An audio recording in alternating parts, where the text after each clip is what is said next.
Hello, here for a ticket to the show?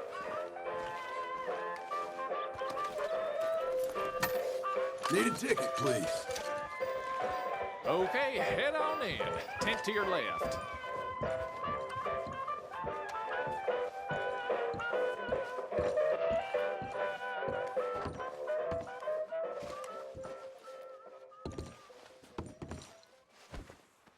Greetings and salutations, gentlefolk. This here's the story about a young couple from the village of Annisburg that was courting a few years after the Revolutionary War. Courting in the woods, as you know young people want to do. Stealing away all sneaky-like. Girl by the name of Ethel Beauchard snuck out of the parlor one evening just as soon as her mother went out to hang clothes on the line from the washing. She met up on the road by her farm with a boy by the name of Eugene Hutton. Now, the Hutton boy was an athletic chap, liked boxing, fishing, and swinging Indian clubs. It's quite singular to the story that he didn't seem all that inclined to go to war in the preceding years leading up. Well, they walked in the woods for a while.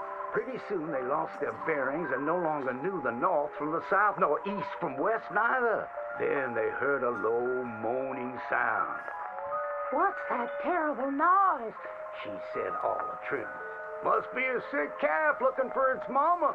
They've been known to bawl like that. Let me take a look, said Eugene. Well, old Eugene went and disappeared around a tree, came out the other side, and gave her a terrible fright. Boom!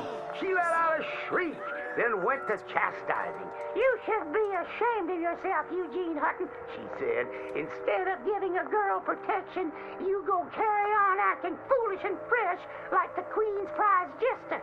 But right then and there, a chilly wind blew through and knocked off Eugene's hat. I need to get back home. My mama has a terrible temper. She's like to stomp up and down if she finds out we're missing. She is a fair, stout woman, Eugene noted. But just then, before this couple of miscreants could head home, they heard the sound of heavy wheels, groaning, and people marching. The cacophony grew closer and closer, and through the fog they could make out the shapes of ghost horses pulling spectral cannons, and dead soldiers marching as if their graves could no longer contain them, each wearing a vile red coat. You will pay for your moral transgressions, the dead soldier howled, and cut his head clean off.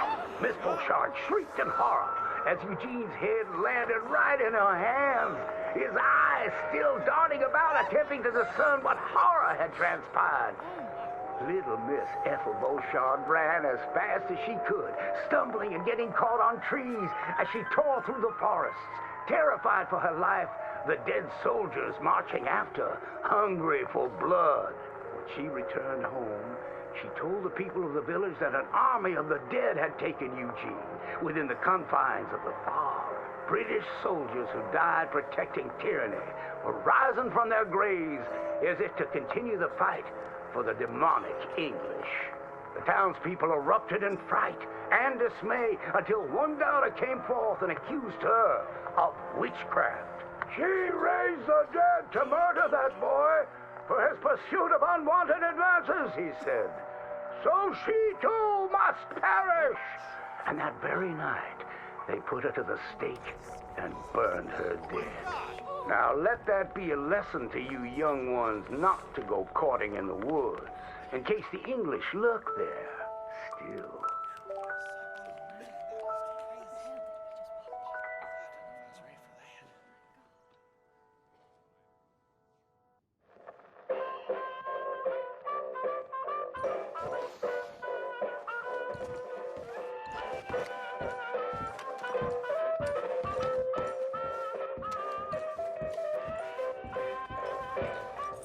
Tell your friends.